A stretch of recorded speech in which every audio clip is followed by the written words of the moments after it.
જે એની નવી દુકાન ખોલીને બેઠા છે, તમે જોયું હશે. આ સંગઠન નાના કે મોટો ભેદભાવ નથી રાખતું.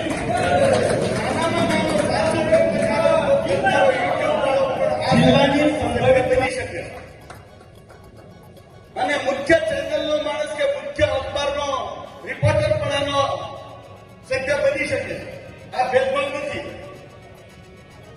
પણ વેચાતા કાર્ડ લઈને માત્ર પ્રેસનું બોર્ડ મારે અને પત્રકારોના શબ્દ સાથે કઈ લેવા દેવા ન હોય, આવા લેભાગુ પત્રકારોને આ સંગઠનમાં સ્થાન નથી. અને આવા કદાચ ભૂલથી આમાં ફોર્મ ભરીને બેઠા હોય તો રદ કરાવી નાખજો. 900 પત્રકાર બનો, 1500 પત્રકાર બનો, દુકાનો ખોલી છે. આખા પત્રકાર જગત માટે મોટા મોટો કલંક છે. અધિકારીએ પૂછે સવારે કે 999 આપણા પત્રકાર લજવે છે. આવી દુકાનને તાળા મારવા માટે આવતા. આના પછીની બીજી ખુશી ખબર આપું છું તમને. ગાંધીનગરમાં બેઠો સમાંતર એટલે કે ત્યાં આગળ બેઠો બધાને એવી છે કે મારા જિલ્લાના મહિલા અધ્યક્ષ તરીકે જાય ગોઠવી દીધા. એ પછી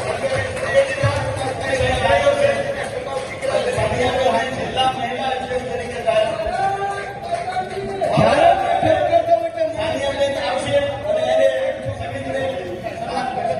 છોકરીના સ્વાગત કરતા કાચમેને શું ફિટ કરી કે જે લોકો લેભાગુ હતા, તું એમ કહેતો કે મારે એની સાથે કઈ લેવા દેવા નથી, તો એના સ્ટેજ ઉપર તો તું જઈને બેઠો, તો તારી દીકરીઓ શું ખાવા માટે પેદા કરીશ તે આ ચોખવટ કાચમેને કરી.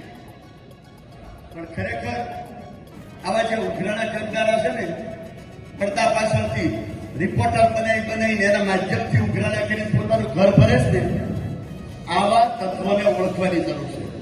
પત્રકારો માટે મોટામાં મોટું કલંક આ પત્રકારના નામે ચાલતી દુકાનો છે.